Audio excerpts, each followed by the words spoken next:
하여튼 오늘 우리 두 번째 우리 오상식 목사님 사단법인 장애문화예술인협회 우리 사장님 뵙게 돼서 하여튼 반갑고요. 네, 목사님. 반갑습니다. 예, 제가 알기로 하여튼 목사님 빛과 사랑교회 사랑 성교회를 중심으로 거의 30여 년 우리 장애들과 함께 공동생활을 하면서 귀하게 예수님의 사랑을 실천하고 해오셨고, 또 제가 알기로는 또 그 선교회를 통해서 7년 전부터 이렇게 또 이 과천지역 빌라우스촌에 있는 그 독거노인들을 중심으로 계속 매주 금요일마다 무료 급식을 하면서 하나님의 사랑을 실천하고 있으신 목사님이신데, 일단 목사님이 이렇게 그 장애우와 함께 이렇게 공동생활을 하고 30여 년 생활을 해왔는데, 그 이전에는 제가 알기로 하여튼 유명 가수로 또 활동을 하셨고 그런데 여러 가지 하여튼 그 또 하나님이 전환점을 주셨는데, 먼저 하여튼 어떻게 이렇게 30여 년 전에 이렇게 장외 사역을 하게 됐는지 그 전 얘기를 해주시고 그 후에 진행 얘기를 쭉 해주시면 될 것 같아요. 저는 이제 70년대 후반에부터 60년대, 70년대 그 극장 쇼를 무대로 해서 공연을 다닌 사람이에요. 그러니까 남진, 뭐 나훈아, 니사이틀 콘서트 그런 걸 하고, 또 그리고 그 이전에는 그룹 사운드를 해서 위팔군에서 음악을 했습니다. 그러다가 80년대 들어서 그 이제 술집이 붐이 막 일어나면서 제가 이제 무용수 4명과 저와 그래서 파니보의 영엔젤스라는 그런 패키지 팀이라고 얘기하는데, 지금으로 말하면 이제 아이돌 가수죠. 아이돌 가수의 원조죠. 저희들이 춤을 추면서 노래하면서 그런 공연을 다니다가 버거스라는 그런 병이 왔습니다. 그래서 버거스 병이 무슨 병이냐면 그 담배가 원인이고 혈관을 그렇게 막는 병이에요. 그러니까 혈관이 이렇게 막히면 혈관 막히는 그 밑에를 절단할 수밖에 없는 무서운 병이죠. 불치병이죠. 그때는 옛날에 30년 전에 이걸 치료를 할 수가 전혀 없어서 그냥 절단만 하는 거예요. 그래서 10여 차례에 걸쳐서 발가락, 그 다음에 무릎 밑, 그 다음에 대퇴라고 하죠. 하퇴, 대퇴 이렇게 해서 10여 차례에 걸쳐서 양 다리, 양 손가락을 다 절단을 했습니다. 그러다가 이제 저희는 병원에서 이제 입원을 해가지고 보니까 저와 같은 그런 이제 장애를 입은 많은 분들이 제일 먼저는 부인들이 이제 외면하시고 이제 떠나가세요. 그러니까 이제 그 다음에는 부모가 떠나가시고, 그래서 이제 그런 것을 눈으로 볼 때 저는 이제 그때는 하나님을 전혀 모를 때니까 내가 이 다음에 돈을 벌어서 저는 어려운 사람도 한번 같이 살아보자 이런 생각을 했는데, 그러니까 막상 이제 나와서 다시 이제 반무대 생활을 했죠. 저는 이제 노래를 그만두고, 저는 이제 지금으로 말하면 엔터테인먼트라고 그러죠. 그때는 그걸 만들어서 제가 이제 반무대를 가수들, 무용수들, 뭐 여러 분들을 모시고 제가, 그러니까 그때는 이제 프로덕션이라고 그랬어요. 그것을 이제 최초에 했는데 또 재발하는 바람에 이제 완전히 이제 정신 혼미하고 뭐 완전히 왔다 갔다 그렇게 됐을 때 저희 친구가 찾아왔어요. 저는 성결교회 출신인데 박태희 목사님이라고, 그분이 저를 안수해서 병을 고쳤고, 그분이 이제 저를 끔찍히 생각하세요. 저도 아버지 같이 생각하고요. 그분을 통해서 이제 교회를 나가기 시작했는데, 교회 가보니까 그냥 뭐 목사님의 설교 말씀이 들으면 막 졸리고 뭐 도대체 믿어지지도 않고, 그래서 교회가 맨날 조는 거죠 뭐.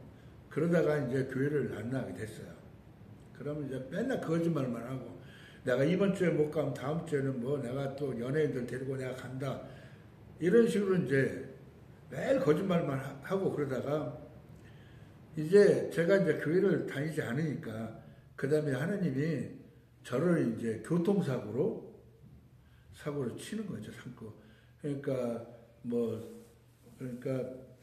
광화문에서 이제 호텔에 일하고, 그 다음에 안양에 가는데, 안양 가는 데서 차를 그냥 엎어지고, 또 제주도에서는 카르텔이라고 있어요. 제일 먼저 생긴 호텔이죠, 제주도에.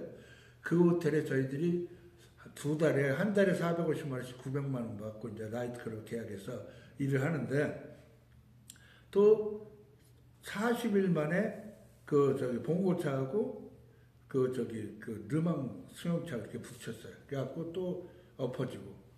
그래서 이제 저희 가까운 분하고 둘이 이제 그래갖고 울면서 하나님이 우리를 이걸 못하게 하나 보다. 그렇게 얘기하면서도 뭐 할 게 없으니까 계속 했어요. 교회 나가지도 않고. 그러다 보니까 수막 계속 뭐 사건 일어나고 뭐 이러가 얻어맞고 그러다가 이제 교회를 나가기 시작했죠.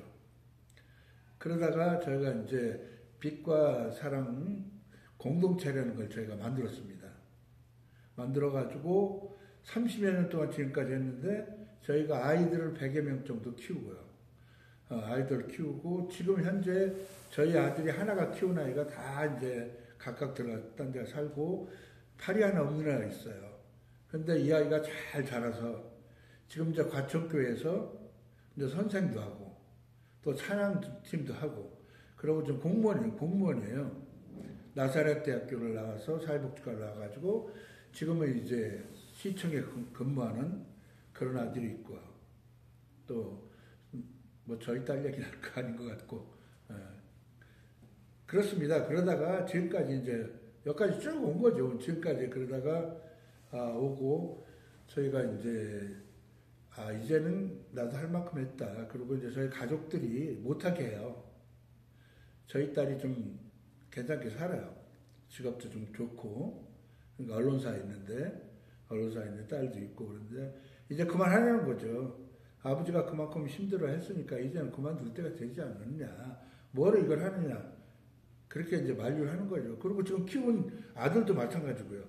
아버지가 뭐 범인도 모르면서 무슨 범인 만들라고 왜 그런 일을 하느냐. 막 이래갖고 만류를 하죠.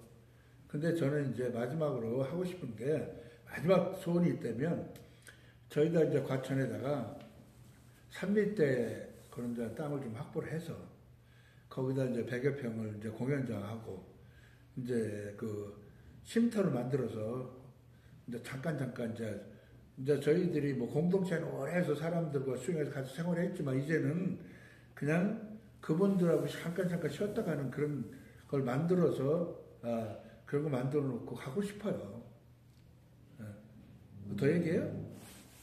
네, 그래서 목사님 하여튼 30여 년 동안 하여튼 다 하나님의 주권과 섭리하에서 이렇게 사역을 해오셨는데 이제 앞으로 목사님이 꿈꾸는 것이 이제 우리 빛과 사랑 평생교원을 통해서 하여튼 이렇게 귀한 일을 좀 계획하고 있으신데 앞으로 그 빛과 사랑 평생교원에서 좀 구체적으로 어떤 일을 하실 것인지 그거 좀 하나 얘기해 주시고 두 번째는 또 지금 이제 젊은이들이 마약 때문에 뭐 어른들도 마찬가지지만 심각한 시대인데 그래서 국제마약경찰대학 그 경기 캠퍼스를 맡고 계신데 그 마약 감시원 그 모집하는 그 내용도 좀 같이 소개해 주십니다. 이제 평생교육부터 먼저 소개해 주세요. 평생교육은 이제 하게 된 동기가 일단은 뭐 물질이 있어야 어려운 사람도 돕지 않겠어요. 도울 사람은 참 많아요. 장애인들을 도울 사람도 많고 근데 그래도 수입이 얼마나 조금이라도 창출이 돼야 어떻게 운영하지 않을까 생각해서 평생교육을 계획하게 됐고요. 그리고 이제 그리고 또 평생교육에서 제가 이제 50년 동안 음악을 했으니까 노래를 쭉 이제 그 30년 동안 가까이 세상 노래를 하다가 장애 있고 나서 이제 저희가 보험성 가수로 한 3,000회를 집회를 다녔어요. 간증 집회, 찬양 집회를 이렇게 많이 했고, 또한 이제 보험성가를 저기 30까지 보험성가 CD를 또 만들었고, 이제 그렇게 했는데, 우연히 양창구라는 목사님을 저희가 만나게 됐어요. 근데 그분이 이제 총재님이 이걸 하시더라고요. 마약을 해서 이제 그분과 아주 가까워지고 그분이 도움을 많이 줬고, 그분을 통해서 이제는 제가 가까웠던 사람들이 그 마약을 하는 사람이 참 많아요. 여러 계통에. 또 밤무대 술집에서 그런 걸 하는 사람이 또 많고, 또 실질적으로 저희 그 음악하는 월계 치는 친구가 있어요. 음악하는 조용필 위대한 탄생에도 있었고, 여러 팀에 있던 친구가 전과가 7번이에요. 저희 교회 나오는데, 전과 7범인데 그래서 뒷바라지 많이 했어요 제가. 뭐 그냥 또 가면 또 교도소 들어가면 또 하고 그런 친구가 있는데 그러다 보니까 이거를 마약을 해서 우리가 조금이라도 도움이 된다면 한번 해보자. 그래서 이제 이 마약 학교를 설립하게 됐고요. 그리고 이제 두 번째는 또 뭐냐면 이 봉사대원을 만들어가지고 이제 봉사를 좀 하고 그런 걸 하기 위해서 이제 이 학교를 설립하게 됐죠. 그래서 지금 현재 이제 부지가 확보가 돼서 앞으로 아마 이제 이 학교를 질 수 있을 것 같아요. 네. 그래서 이제 시에서 이제 부지를 300평을 남산에다 주었다고 그래요. 줬다고 그래요. 그래서 이제 앞으로 그런 일을 아마 하게 될 것 같습니다. 네. 알겠습니다. 그래서 한 가지 더 여쭤볼 것 같으면 목사님 구체적으로 말씀 안 하시기 때문에 빛과 사랑 선교회 한 7년 전부터 우리 과천에서 이렇게 하여튼 비닐하우스 수천 독거노인을 중심으로 이렇게 선교원 얘기도 좀 잠깐 해주시면 좋을 것 같아요.